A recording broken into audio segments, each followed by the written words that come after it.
प्यारे साथियों, स्वागत है आप सभी का आपका अपना यूट्यूब चैनल सानू जी के जोन में। अभी जो सक्षमता परीक्षा से जो निकल के महत्वपूर्ण सूचना सामने आ रही है, वो सूचना क्या है तो हम आपको बतला दें कि विभाग जो है वो अपना कई बार जो है फैसला बदलते रहता है।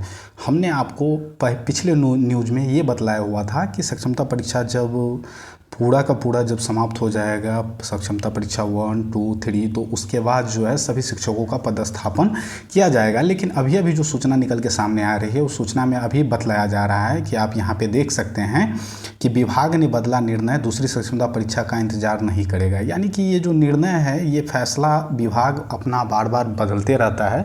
और फैसला क्या है और निर्णय क्या है, तो चलिए हम आपको बतलाते चले कि अभी शुरुआत करते हैं कि सक्षमता परीक्षा उत्तीर्ण नियोजित शिक्षकों का जून के अंत तक नए स्कूल में पदस्थापन कर दिया जाएगा। यानी कि जो सक्षमता परीक्षा पास शिक्षक है, उनका पदस्थापन जो है जून के अंत तक नए स्कूल में क्या कर देना है, तो पदस्थापन किया जाएगा। इसी लक्ष्य के साथ शिक्षा विभाग ने तैयारी शुरू कर दी है और इसके लिए जून के दूसरे सप्ताह में शिक्षकों की काउंसलिंग शुरू कर दी जाएगी। यानी हम आपको जानकारी देते चले कि शिक्षक साथी का जो काउंसलिंग होना है, वह काउंसलिंग जो है जून के दूसरे सप्ताह में शुरू कर दी जाएगी। और सभी जिलों को निर्देश दिया गया है कि स्कूल के रिक्त पदों की सूची विभाग को उपलब्ध करा दे और ताकि संबंधित पोर्टल पर इसे अपलोड किया जा सके। नए स्कूलों के योगदान के साथ ही इन्हें विशिष्ट शिक्षक का दर्जा मिलेगा और वे सरकारी कर्मी हो जाएंगे। यानी कि हम आपको जानकारी दें कि जो नियोजित शिक्षक है, उन्हें सरकारी कर्मी आराम से जो है वो पदस्थापन प्रक्रिया होने के बाद ही सरकारी शिक्षक का दर्जा मिलेगा और योगदान के साथ ही उन्हें विशिष्ट शिक्षक का दर्जा मिल जाएगा और ये सरकारी कर्मी हो जाएंगे। और आगे की जो जानकारी है वो हम आपको बतलाते चलें कि विभाग ने यह भी फैसला लिया है कि शिक्षकों की काउंसलिंग संबंधित जिले में ही कराई जाएगी। यानी कि जो शिक्षक साथी का काउंसलिंग होना है, उनका काउंसलिंग उनके अपने ही ज़िले में कराई जाएगी। और मालूम हो कि आचार संहिता में काउंसलिंग पर लगी रोक को देखते हुए विभाग ने पूर्व में निर्णय लिया था कि 3 सक्षमता परीक्षा कराने के बाद एक साथ सभी पदस्थापन प्रक्रिया को एक साथ किया जाएगा। लेकिन दूसरी सक्षमता परीक्षा में विलंब होने से अब विभाग ने निर्णय लिया है कि पहली सक्षमता परीक्षा में उत्तीर्ण इच्छुक शिक्षकों का पदस्थापन कर दिया जाएगा और पहली सक्षमता परीक्षा में 1,87,000 शिक्षक जो है वो उत्तीर्ण हुए हैं।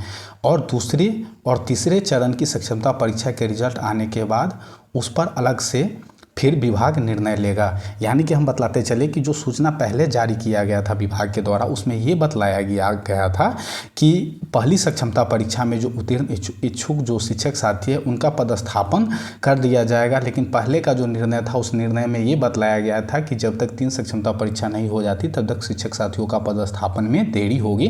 लेकिन अब अभी विभाग का जो निर्णय जारी किया गया, उसमें ये बतलाया गया है कि जो पहली सक्षमता परीक्षा उत्तीर्ण शिक्षक साथी है, उनका काउंसलिंग उनके अपने गृह जिले में होगा और उनका पदस्थापन किया जाएगा और तत्पश्चात वे जो हैं राज्यकर्मी कहलाएंगे। और दूसरे और तीसरे चरण की सक्षमता परीक्षा के रिजल्ट आने के बाद उस पर अलग से विभाग निर्णय लेगा। और जैसे ही दूसरा और तीसरा सक्षमता परीक्षा का रिजल्ट आता है तो तत्पश्चात जो है विभाग अपना निर्णय लेगा। और विभाग ने यह भी निर्णय लिया है कि सक्षमता परीक्षा के बेहतर अंक लाने वाले शिक्षक को शहरी क्षेत्र के स्कूल में पदस्थापित किया जाएगा। इसको देखते हुए ही शहरी और ग्रामीण क्षेत्रों के स्कूलों के रिक्त पदों की अलग अलग सूची तैयार की जा रही है और शिक्षकों का स्कूल आवंटन सॉफ्टवेयर के माध्यम से होगा। और इससे पहले रिक्त पदों और शिक्षकों की सूची को क्रमवार सॉफ्टवेयर में अपलोड की जाएगी। और मालूम हो कि सक्षमता परीक्षा पास करने वाले नियोजित शिक्षकों को उनके आवंटित जिलों के स्कूलों में नए सिरों से पदस्थापन करना है। यानी हम आपको जानकारी के लिए बतला दें कि जिन शिक्षक साथियों का बेहतर अंक है, उन्हें गृह जिला दिया जाएगा और शहरी क्षेत्र में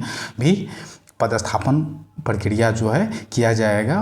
ये खबर अभी निकल के सामने आ रही है। और ग्रामीण क्षेत्र के जो स्कूल है और शहरी क्षेत्र के जो स्कूल है, उसका जो रिक्त पद है, वो सभी का जो है सूची वो तैयार विभाग कर रहा है। और शिक्षकों का जो स्कूल आवंटन होना है, वह स्कूल आवंटन हम आपको जानकारी के लिए बतला दें कि ये किसी व्यक्ति या किसी बड़े पदाधिकारी के माध्यम से नहीं, ये आपका जो पदस्थापन है और स्कूल आवंटन की जो प्रक्रिया है, ये सारा का सारा सॉफ्टवेयर के माध्यम से ही होना है। और जो खबर है हम आपको बतला दें कि 3 जून तक सभी जिलों के विद्यालयों में रिक्त पदों की सूची मांगी गई है। जो आप यहाँ पे देख सकते हैं, जो 3 जून की बात आ रही है सामने निकल के कि 3 जिलों तक सभी जिलों के विद्यालयों में रिक्त पदों की सूची मांगी गई है और विभाग ने बदला निर्णय, दूसरी सक्षमता परीक्षा का इंतजार नहीं करेगा। यानी विभाग जो है वो दूसरा सक्षमता परीक्षा का जो है वो इंतजार नहीं करेगा। हम आपको जानकारी के लिए बतला दें कि विभाग का जो निर्णय आया था उस निर्णय में ये बतलाया गया था कि जब तक 3 सक्षमता परीक्षा पूर्ण रूप से समाप्त नहीं हो जाती और सारे शिक्षकों का रिजल्ट का जो डाटा है वो नहीं आ जाता, तब तक पदस्थापन प्रक्रिया नहीं होगी। लेकिन अभी अभी जो विभाग का फैसला आया है वो निर्णय ये आया है कि वो विभाग का कहना है कि जो प्रथम सक्षमता परीक्षा में जो 1,87,002 शिक्षक जो है वो उत्तीर्ण हुए हैं, उनका जो पदस्थापन प्रक्रिया है वो जून के सेकेंड वीक के अंत तक, यानी कि दूसरे सप्ताह के अंत तक जो है वो काउंसलिंग जो है उनकी गृह जिले में शुरू कर दिया जाएगा।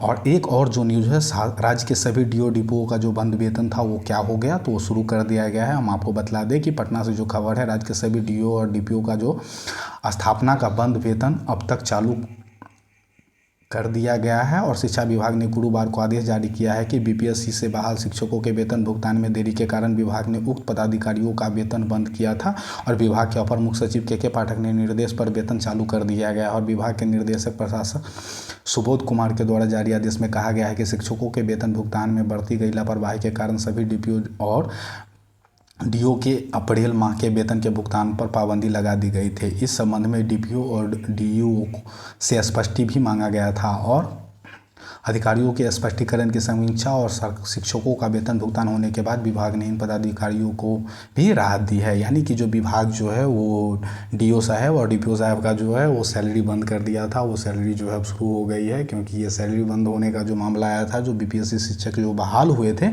उनका जो है वो वेतन भुगतान में विलंब होने के कारण से ऐसा विभाग के द्वारा निर्णय लिया गया था। तो सक्षमता परीक्षा से जो अभी जो खबर निकल के सामने जो आई थी वो खबर यही था कि पहले जो विभाग का फैसला था वो फैसला ये था कि जब तक 3 सक्षमता परीक्षा पूर्ण रूप से समाप्त नहीं हो जाती तब तक सारे शिक्षकों का पदस्थापन प्रक्रिया जो है वो रुकी रहेगी और आगे पदस्थापन प्रक्रिया में देरी भी हो सकती है। लेकिन विभाग ने अभी अपना निर्णय बदला है और निर्णय में ये निर्णय लिया है कि प्रथम सक्षमता परीक्षा जो उत्तीर्ण शिक्षक साथी है उनका जो काउंसलिंग है और उनका जो पदस्थापन प्रक्रिया है वो जून के जो है द्वितीय सप्ताह के अंत तक हो जाना है। और हमारे साथ जुड़े रहे। जैसे ही सक्षमता परीक्षा से जुड़ी अगर कोई भी खबर हमारे पास निकल के सामने आती है तो वो खबर हम आपके समक्ष रखेंगे। सभी साथियों को तहे दिल से धन्यवाद हमारे साथ जुड़ने के लिए। आपका दिन शुभ हो और जय हिंद। हमारे साथ जुड़ने के लिए और धन्यवाद। Thank you. वेलकम।